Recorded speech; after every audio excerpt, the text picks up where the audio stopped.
And recording.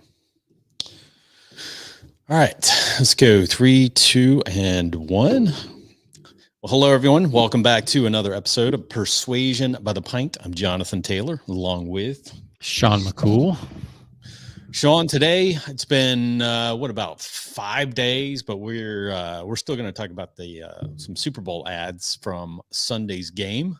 Yeah, and we'll probably spend. This won't be a lengthy episode, but we do this every year, so we got to talk about what stood out to us, why we thought those ads were the best. We weren't impressed with a lot. We were talking before the show. I don't think there was a lot that we were impressed with, but maybe a few that stick out. So yeah, and we'll compare kind of. I got the USA Today pulled up. They ranked all of them from 1 to 51. Oh, nice. First of all, I did not realize there were 51. I didn't either. To me. I must have been getting some snacks in between. I guess so. So yeah, but when I scroll back through it, I'm like, oh yeah, I do remember that one vaguely. Yeah. So yeah, it'll be. I'm interested to hear what you think. And then there's actually only one that if I was doing this show, that I would actually really remember from the Super Bowl. So I'll reveal what that was. That was only 2 for me. Yeah.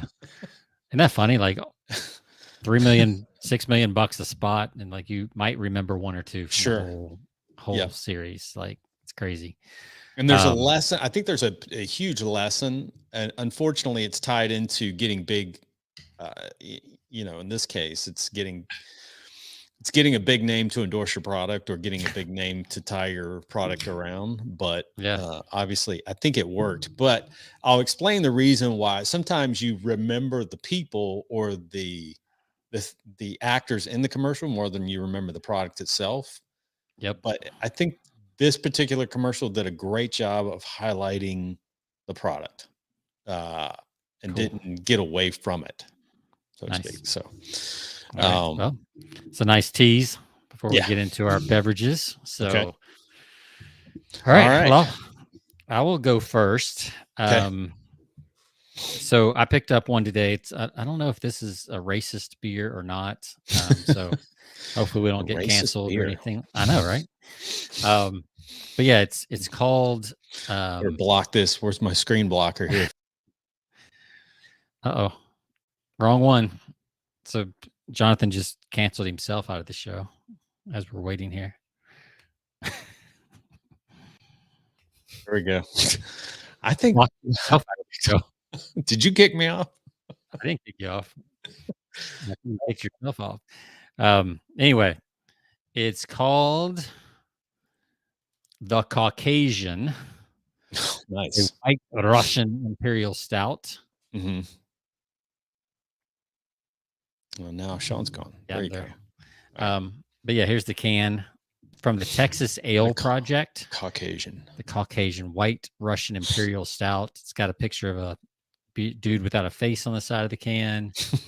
And it says it's brewed with Full City Rooster Cafe Roasting Studio. So what got my attention is that it's a white Russian Imperial Stout. A white Russian, yeah. Right? So it's not I know dark. what a white Russian is. Right. But I don't think I've had a white Russian. So this is brewed with whole Madagascar bourbon vanilla beans, Full City Rooster cold brewed coffee, and American oak.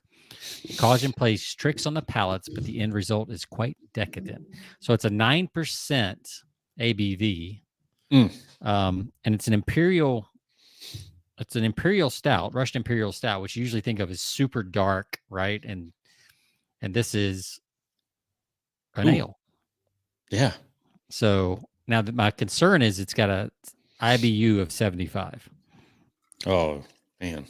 So I'm not sure what to expect with that high of an IBU with a Russian Imperial Stout. Like, I'm not sure what's going to go on there. So yeah, that's what I've got. What do you got on normally you're expecting those things to be really sweet, right? Or more sweet. So yeah, interesting. All right, so I'm staying on point this week from my previous Sweet Baby, what was it? Sweet Baby Espresso or Sweet Baby Java? Sweet Baby Java, yeah. So this week, from Duclaw Brewing Company. I have one of their others called Sweet Baby Banana. I like it. Hey, if you got the Sweet Baby going on, you might as well just name your whole line after it. And then they just had Just Jesus. They have one that's called Just Jesus, or no, Original Jesus, I believe is what it's called. Okay. But this one is Sweet Baby Banana. I picked it up, and it is, the reason I picked it up is if it were just the banana, I probably would not have grabbed it, but it's got chocolate, peanut butter, and banana porter. Oh, wow. So that's my kind of sandwich right there. Yeah, exactly. Elvis would be proud. Do you do the peanut butter and banana sandwich? Yeah, oh, absolutely. That was a go-to growing up, especially. But with or without mayonnaise? Mayonnaise with peanut butter and banana? Yes. Oh my gosh, I have never heard of such a thing. I thought that's the way you made them, but yeah. No. I've had somebody else, and they were like, "What?" I've had mayonnaise and banana sandwich, and I've had peanut butter and banana sandwich, but I've never had the. Oh man! When you go home, you got to try that. You got me intrigued. Yeah, because you did get me. You got me intrigued one time before on the slice of apple on the grilled cheese. Mm-hmm. So I tried that. You were spot on. That was good. Yeah. Well, it gives you, for one thing, it helps to keep it sticking to the roof of your mouth. So okay, mayonnaise. But I thought the peanut butter did that. It gives it a little bit of tang, depending on what kind of mayonnaise you use. I see. So it's got to be Duke's, right? Yeah, Duke's. Yeah, I mean, yeah, any of those. Probably not Miracle Whip.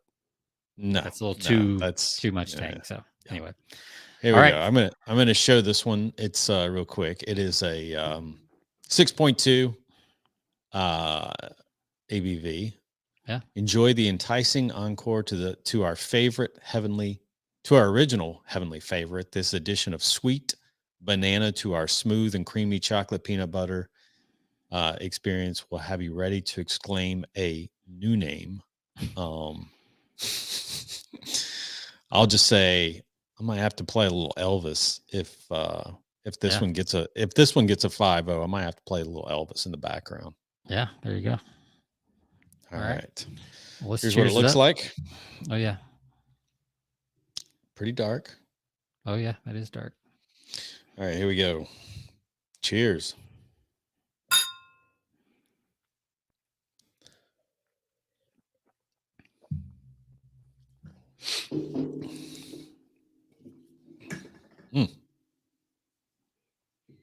Yeah, that's good. Mine's pretty good too. I like it. It definitely has a little bit of bitterness. Mine has a little bit of bitterness to it, but it's not much. Like it's not 75 IBUs bitter. It's actually pretty smooth when you first drink it. There we're back. Yeah, it's actually pretty smooth. When you first drink it, it's got a little bit of an aftertaste, but not too bad. So I like it. I'm going to give this a 4.5. Wow. Very nice. I'm a little surprised. It's pretty good. It's definitely rich. Still got that richness, but not like sweet rich, like some of the typical Russian Imperial Stouts. So yeah. How about you?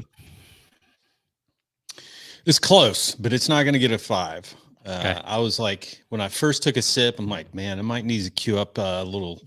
I was hitting the YouTube to pull up some Elvis favorites, and then I started feeling that aftertaste, which is not bad, but it's a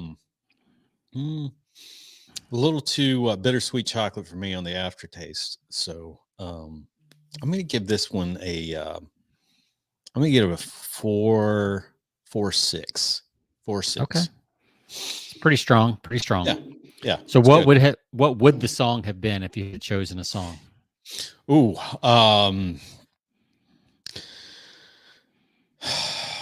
you ain't nothing but a hound dog. I mean, that's the first one that comes to mind. Yeah. True Elvis fan there. Going really deep in the archives there.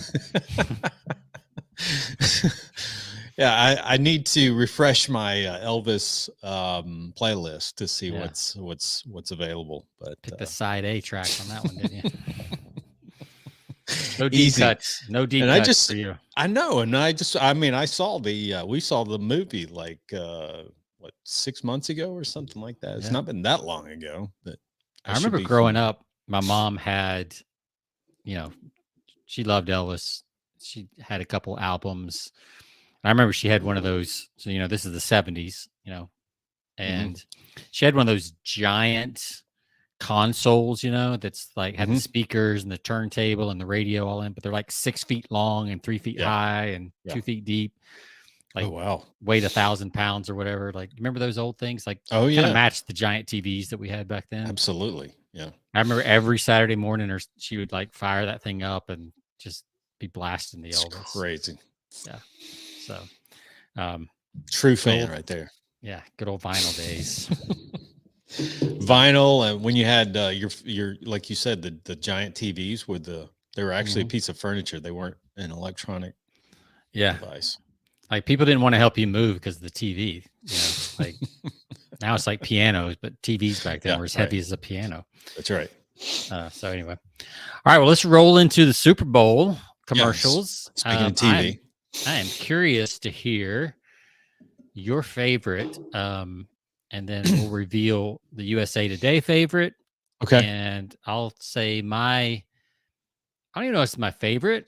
Well, I guess it was. It's most memorable, and I thought it was kind of cool. So, because it kept me really engaged. I remember when it came on, I was completely like in. I was in a trance, waiting to see who it was and what it was about.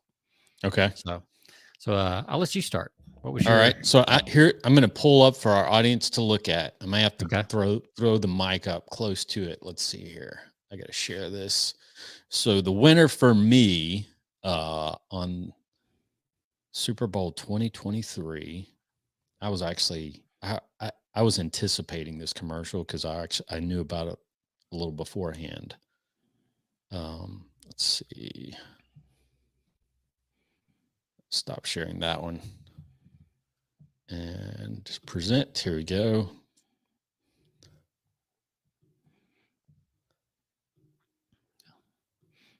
The Popcorners breaking into something good commercial. Yes. Yeah. Okay. I didn't know what to think about this commercial. I just knew that the characters from Breaking Bad were going to be in it. Yeah. Which intrigued me because that's, that was a show that I really enjoyed watching. I mean, it's probably 10 years ago now that show has been since that show wrapped up. Yeah. And it was everywhere at the time, right? I mean, it dominated. Everywhere. It was kind of like Game of Thrones recently. Yep. Like, it dominated everything. Absolutely. Like, they were doing, I remember Andy Stanley in Atlanta was doing sermons based on Breaking Bad. Oh, really? Yeah. Wow. Yeah. I wonder, I'd be interested to hear that tie-in. Yeah. But no, I think the thing so it was intriguing. It brought back obviously familiar characters from the show. And but I'm going to play the commercial. I got to put my mic up to it.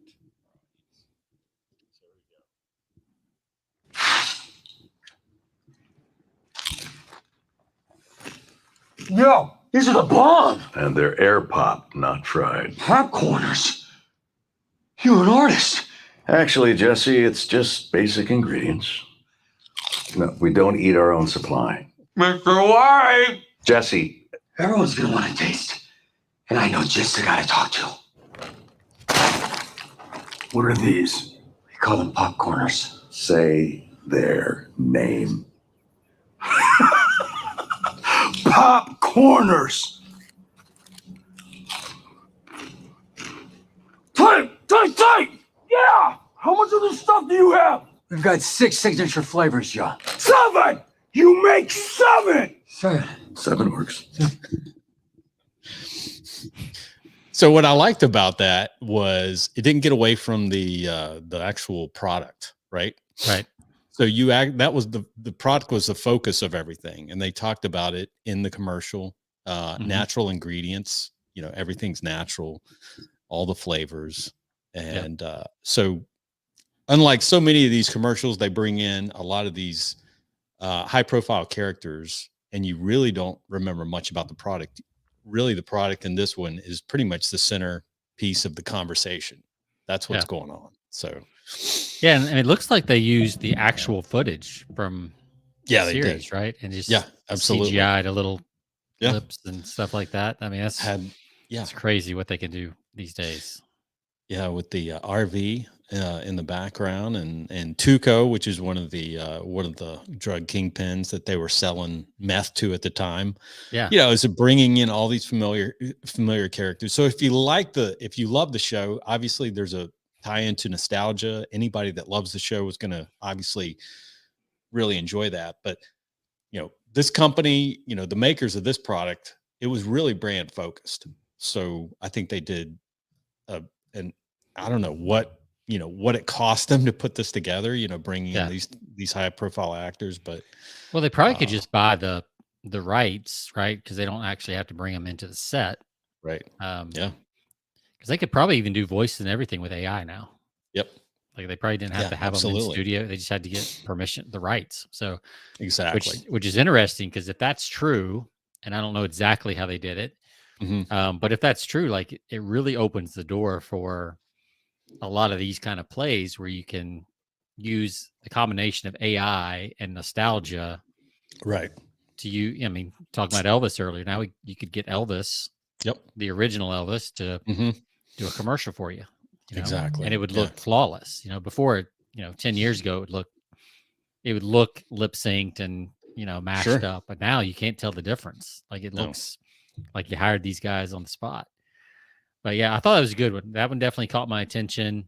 And this is is this a brand new brand? Like, I don't know this product. I have never, beforehand, I've never heard of it, but definitely remember them, popcorners after this. So now I'm like curious, like, 6 flavors. Remember that? Yeah. So popcorners, let's see. Go to their homepage. Because they, they're shaped like Doritos, but are they a Lay's brand, or are they actually like a brand new brand that just rolled the dice and spent a lot of money on a show? And it's always interesting because Doritos is usually they spend a lot of money in Super Bowl ads. I mean, they're usually right there. And they had a couple. One of them I actually kind of liked, the Doritos commercial with the triangle. Yep. I kind of thought that was, that was clever. And they're playing a different game, right? I mean, popcorners here, nobody's heard of them, or I had never heard of them. Yeah. So they're really trying to put themselves on the map. Doritos, it's now just part of their budget. We're going to make a cool Super Bowl commercial, right? It's a different, I think it's a different, they're looking for a different outcome, right, than somebody like popcorners. I don't see on their site, like on Popcorner's site, like, it is a Frito-Lay product. Okay. It's a Frito. It is a Yep. You got to think they're not, it's probably, if they're putting money into a Super Bowl commercial, it's probably a major brand. So, right. So if you click a few links, you end up at Frito-Lay. So it is a Frito-Lay product after all. So they didn't have to make new molds. They just used the old Doritos molds and figured it out. So, So where do you think that was rated? You can probably see my screen, but where do you think that was rated on the USA Today list? 1 to 51? I would say it's got to be top, and I haven't seen it, but I would say it's probably top.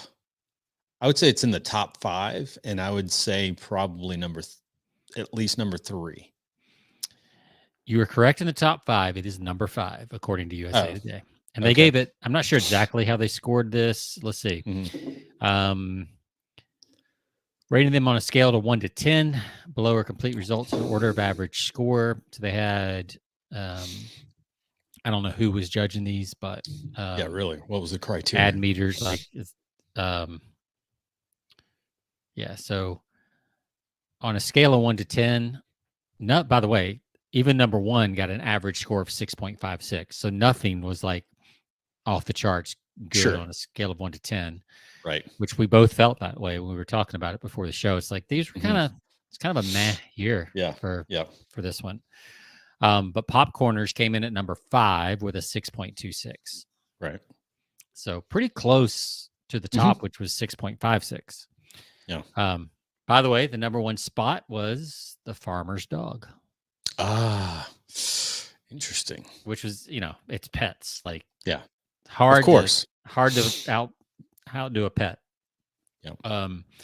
Interestingly, like, the NFL Run With It came in number 2. Amazon Saving Sawyer, which is the one that had the naughty dog, and they got the crate. Oh, and, okay. And you thought they were going to like give him away or something, or put him in his crate all day, and they got him a buddy instead. I remember Tamara reacting to that one. She was like, "Oh my god, I thought they were going to get rid of him." And so that was a nice twist. That would have been a horrible commercial. That would have been horrible. That would not have been good for Amazon for sure. Yeah, you could have gotten I mean, obviously some intrigue from controversy. People would be, majorly pissed, but so but that was feel goods. I mean, anytime you can incorporate a pet, or people love their dogs, love their cats.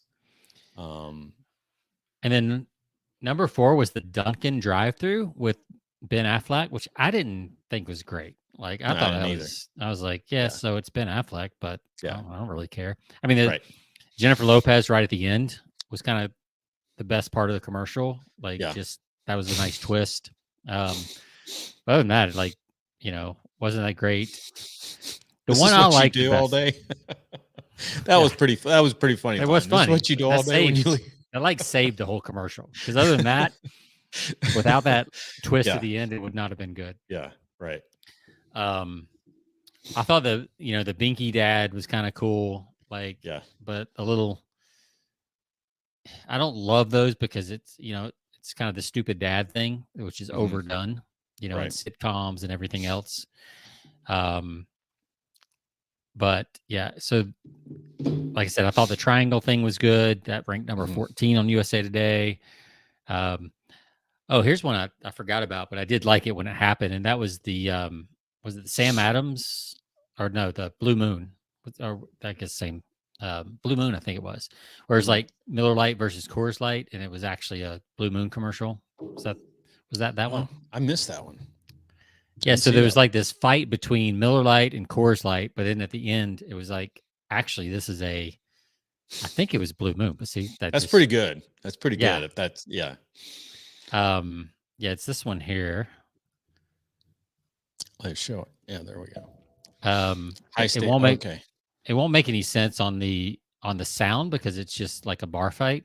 But I'll play it real quick. Okay.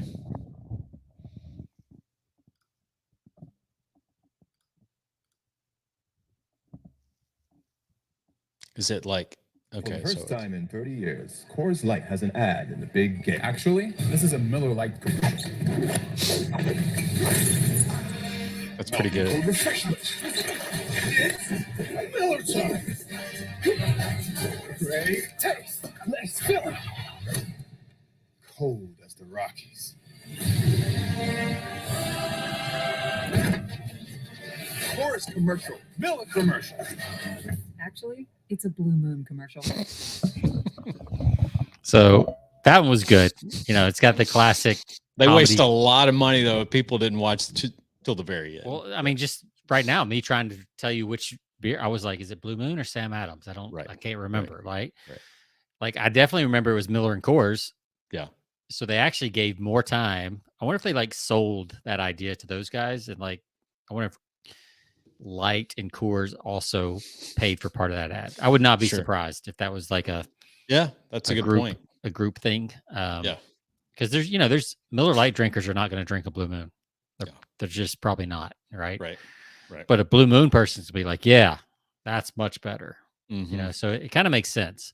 Yeah. The one I liked is actually way down the list. In fact, I haven't even found it yet. So the one I liked, it's way most down. obscure. I thought the Crown Royal was pretty darn good, because it was like all the things that are from Canada. Oh yeah. I thought do that was remember pretty good, that but it was a little like Yeah. screw you. Like, Right. Right. Here's what Canada's done. it was like you're hijacking the Super Bowl to Yep. talk about Canada. Like, Right. you know, I think it could have backfired a little bit. Like, I Mhm. think that's kind of the opposite of the kind of feeling you want to evoke from your audience. Sure. Yeah. You know, kind of bragging about, you know, you're better. Like that, to me, it just didn't sit right. Even if it's true, it just didn't sit right. Yeah. So I think that's a danger. Yeah, because they're talking. We have football. We have football too. Yeah. Then they said they were like they created football. They created football. That's right. Yeah. Yeah. So mine not like an actual Super Bowl ad. Maybe it was like right before or right after. Maybe it wasn't a Super Bowl commercial. Yeah. Maybe it wasn't. Maybe it was like right. Maybe. So mine was that I liked was Mhm. Tubi, which was going down the rabbit hole. Oh yes, that was good. Because I was like, what are they doing? Like, what is this? Like, Is this the one where it's you think that it's the big scary rabbits like picking people up and dragging them down into the hole with the screens? And okay? stuff? I didn't see that one. I didn't see that one. Let me find it real quick. Tubi. Streaming platform, but it's all like free. Well, right? I thought you were.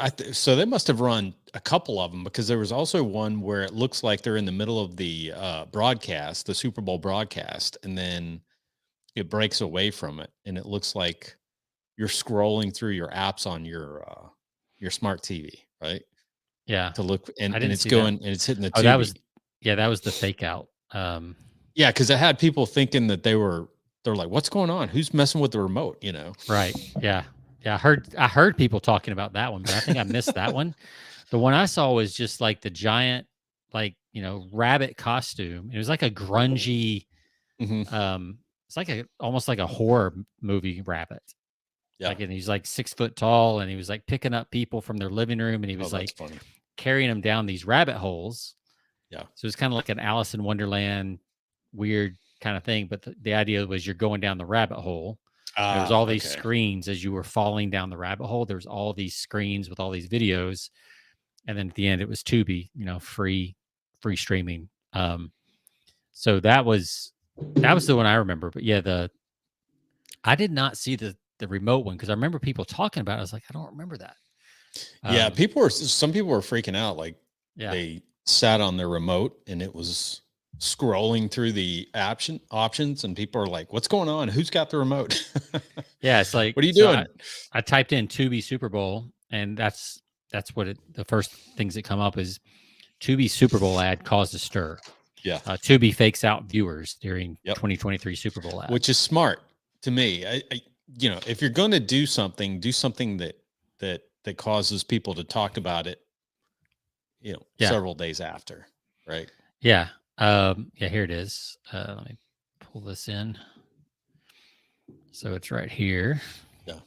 See if we can make that. Now, Tubi? I have no, and here's the thing. Prior to this, I had no clue as to what Tubi was, but obviously it's a streaming platform amongst about 1 million other streaming platforms. Right. Hold on. There you go. Buffering. Oh, got an ad. Ugh. Tell what I've been looking at lately. Free course. All right. So yeah. Let me put the mic up to it. Super Bowl 57 so far, Greg. The game going like you expected? Yeah, and so far these teams, they've really... Yeah, see, my first impression when I saw that is I thought somebody was messing with the remote because we have a smart TV, and like it's easy to when you go back, you can go back to the apps menu. Yeah. Of course, we're generally on we're watching it through Hulu. And if it had hit a Tubi, I don't think we even have a Tubi app on. Yeah, but you don't even know what, you know, if you're like most people, you don't even know what's on your smart TV, right? Exactly. So many what options. Is that? Yeah. Let's do Tubi rabbit hole. There it is. Yeah. Tubi rabbit hole. I didn't see that one. I missed that one.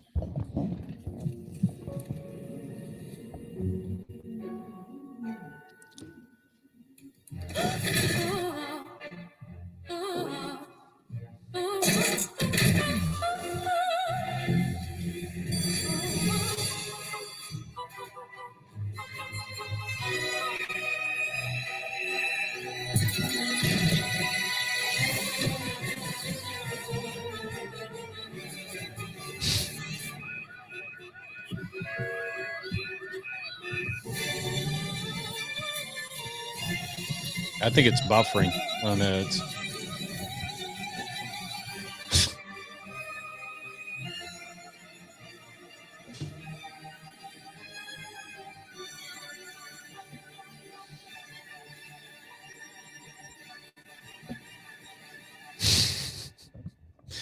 rabbit holes. Okay, I missed that. Completely missed that one. I Yeah. didn't see that one at all. And I don't know if it was like, right before, or right after, maybe, Mhm. since it didn't make the USA Today list or something. But Yeah.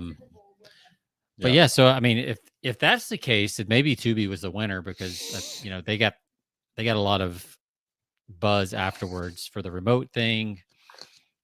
But yeah, that one got my attention because I didn't know where they were going with it at the beginning. So you kind of had to keep watching Yeah. to see what this giant rabbit was doing with people. And that's the hardest part, right? Capturing attention. It's like couldn't get up and leave to go to the bathroom because you're like, what is this giant rabbit doing? Like, why is he taking people?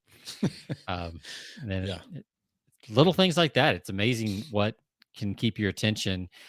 And it's kind of the opposite of what you would think. Like you need a good hook right at the beginning of the video. Like it's got to be Right. clear. You got to give them a big promise. Yeah. None of that, right? It's just like no Sure. curiosity still wins the day a lot of times. Yeah. So Yeah. Very interesting. yeah.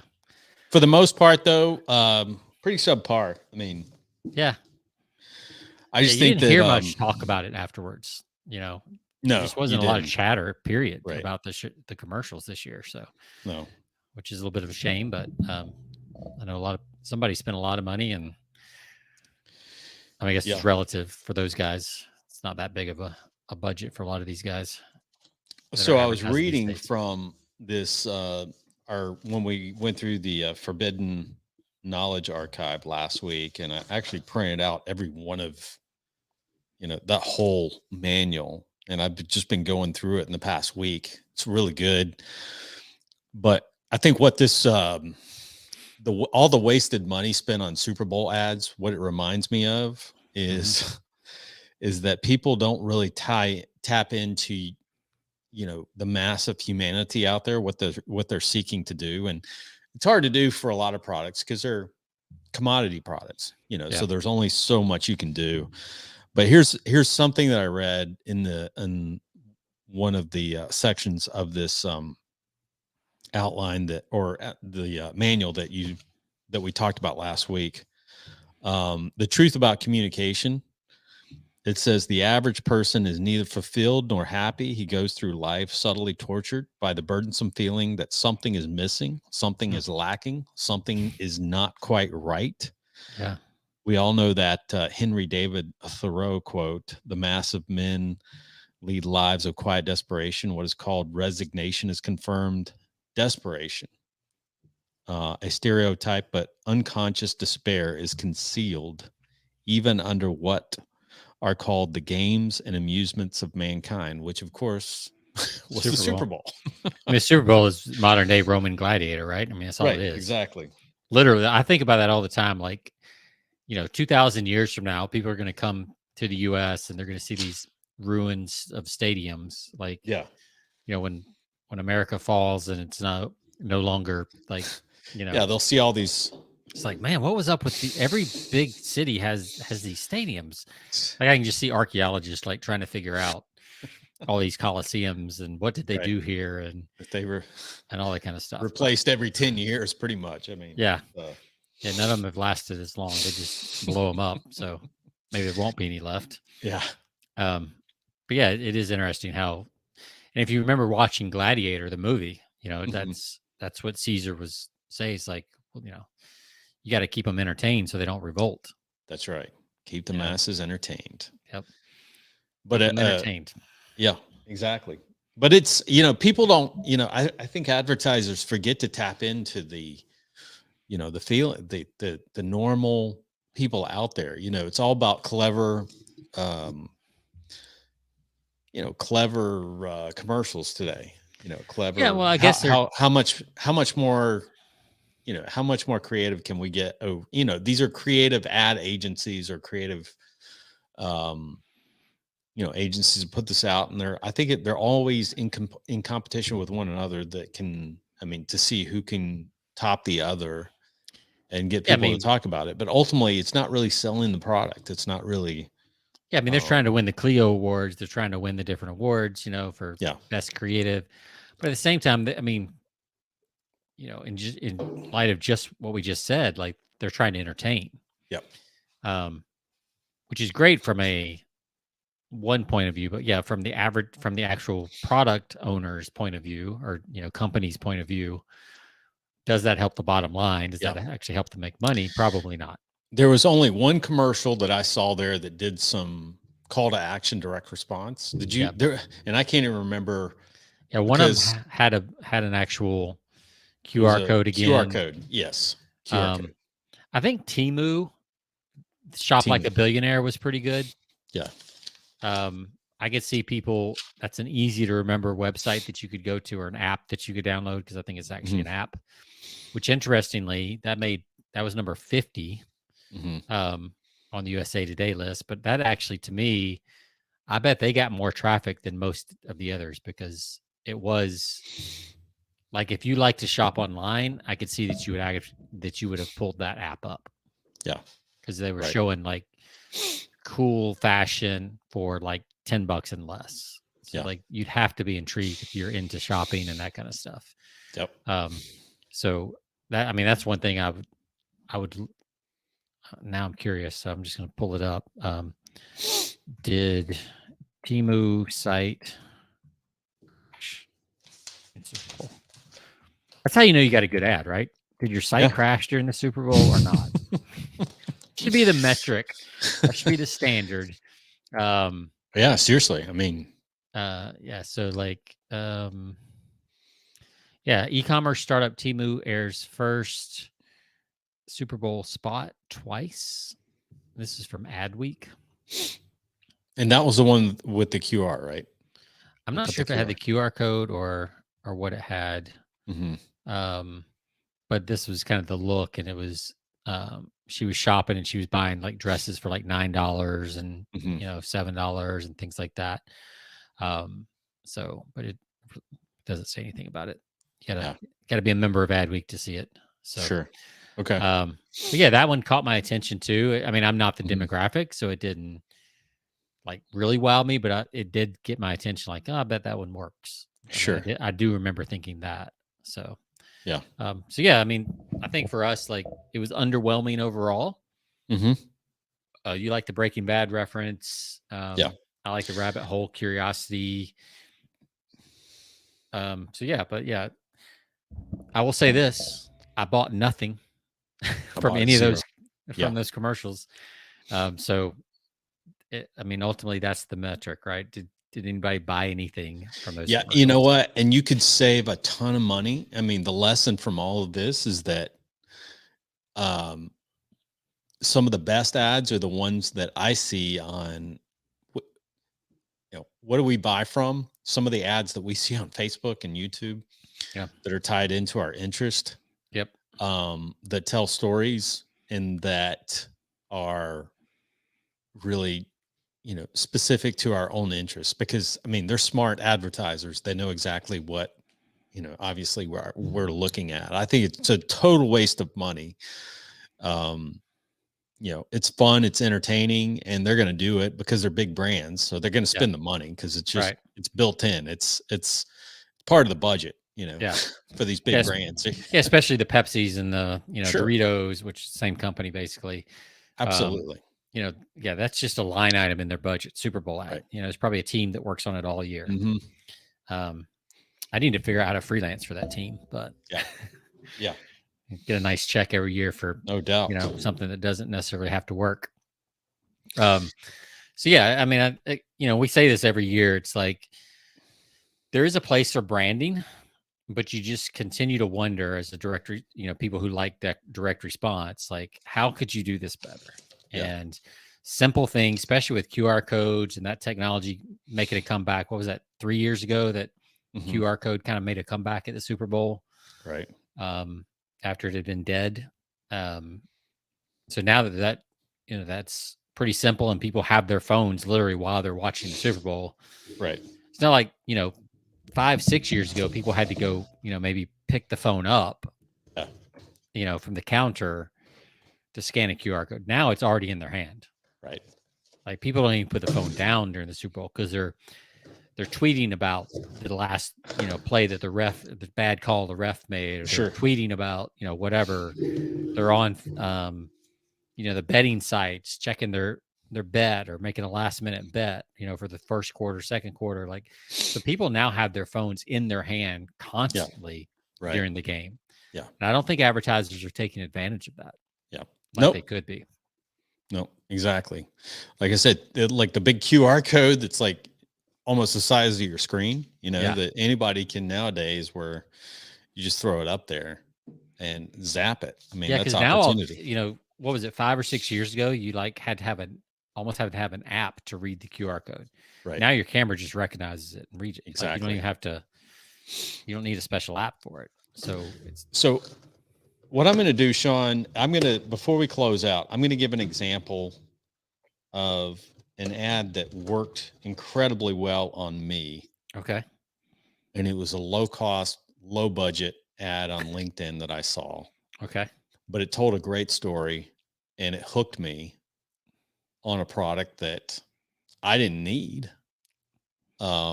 How many belts do you have in your closet, Sean, right now? Let me ask you. Oh man, I probably have 10. I don't think I ever wear them.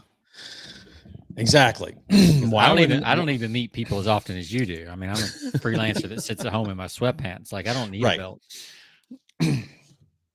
So here's a product, and I got it. I ordered it based on. First of all, there's a couple of reasons why I ordered it. It's a company called Mac Belts. I'm gonna hold up the box right here. Ever heard of this company, Sean? Mac Belts? I have not.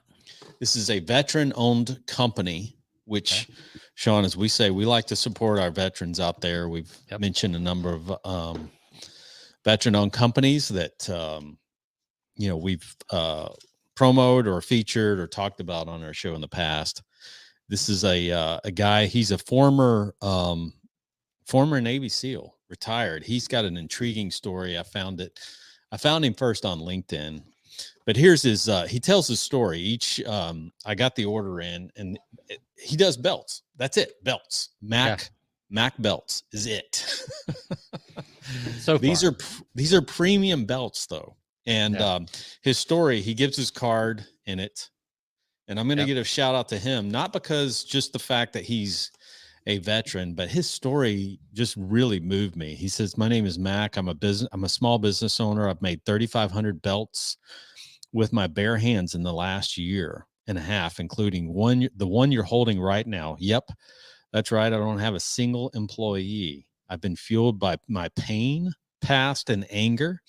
It drove me to work like a madman because outside of Mac belts, I felt like I had nothing to offer to the world anymore." So he's telling, I mean, obviously, if you know this guy's story, he came out of the military. He had, I think there was a lot of PTSD, and he went through some really dark times before he turned his life around. He said, "Before Mac belts, my identity was in my service and as a special operator, and a career that ended too soon due to an injury I received while deployed overseas." He says, "I made this belt and it will forever be a part of what helps me keep going. And I will always be thankful to you. The photo is more than you know. 1 year ago, I stood in this same spot, broken, and looking for a reason to keep going on. My life, from finances to physical health, and by every other measurable standard, was a wreck." So really lays it out. It's pretty moving. I think I don't think it's BS. I think this guy really, I mean, he's really been on the rebound, and so, but the quality of this, I mean, so he sends these in a box, you get it, and it's a belt, man. It's a belt that, I mean, it's like all leather, completely full leather belt. Yeah. Some thick leather too. And it's thick metal too. I mean, there's videos of him on LinkedIn where he can, I mean, you basically take this out and use it as a weapon. He's using it in one instance, he uses it to bust open a car window in case somebody's trapped, Wow. which is actually pretty cool. But Yeah. inside he puts the, That's a obviously great demonstration too, by the way. Oh yeah, it's one of the best. And then mean, he it's puts the support our troops sticker It's in like there. 1 in a million that you would ever actually need that, but still, Right. it's cool.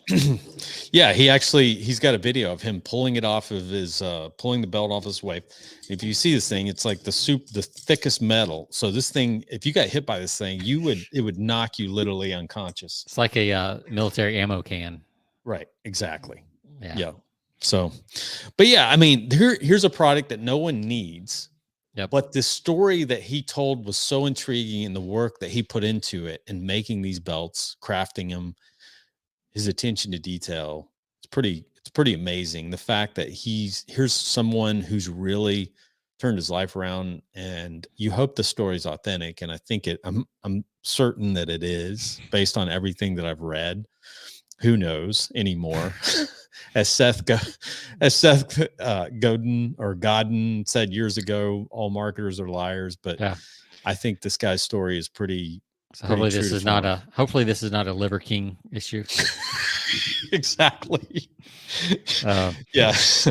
That'd be bad. But yeah, no, I think this guy's really. It's an intriguing story. So if you go to his website, you can learn more about it. So yeah, and it's just Mac Belts, MACK belts.com. Yeah. Yeah, I tell you, I can tell you there's a lot of people on the LinkedIn social media that have ordered that they say nothing but great things. He's well supported. As far as the look and the quality, it reminds me of Saddleback leather, which we've talked about in the past. Right. I would buy the black one. I typically Mm-hmm. that's typically the color I buy. What you got? The brown. I got the brown. Yeah, I got the brown. Yeah, I might put that on the Christmas list for next year, or birthday list. You know, nice belt, unbreakable. They'll last a lifetime. I mean, as thick as these things are, leather. Well, I mean, even some of the ones I have in my closet are probably 15 years old. I mean, back from my suit wearing days, that I've just never gotten rid of. Right. So, and they still fit, by the way. Just throwing that out there. Yep. That's awesome, dude. That's a win. That's good. Different notch for sure, but hey, they still fit. As long as they still fit. That's right. That's how I know. Like, it's like you don't need a scale. You just need to know, like, everyone, that every 4th month when you put on a belt, you're like, okay, same notch. I'm okay. Yeah. But right. So that's a good example. I tell you, I'm surprised that he was on LinkedIn. That's interesting to me. Yeah. That's how I first found him. I mean, I'm sure he's all over the place. I would expect that to be an Instagram. Well, now I'll see him everywhere because I've probably been pixeled. But yeah, to think that it was on Instagram, that's pretty gutsy. You don't see a lot of e-com on LinkedIn. No, you don't. So that's a good move. It was because, I mean, who do you think? I mean, you see a lot of people that'll, I think he spends more time on LinkedIn telling his entrepreneur story. Yeah. Than anything. Well, it makes sense selling because belts. because it makes sense because the LinkedIn crowd is probably more likely to be wearing belts day to day, right, than the Instagram crowd or the Facebook crowd, right? Exactly. So it does make sense. I probably would have missed that, but that's good. That's good market research right there. Very good. Very good avatar thinking. So. Yep. All right. Well, I guess we could wrap up with Super Bowl edition. I think we're going to do another show on something. Yeah. I think we got some email stuff to cover and part 2. So we'll spend some time on that. To all of our listeners, you can find us at persuasionbythepint.com. We'll put some links to some of the stuff. Like I said, we don't have an affiliate with Mac Belts or anything like that. It's just something cool.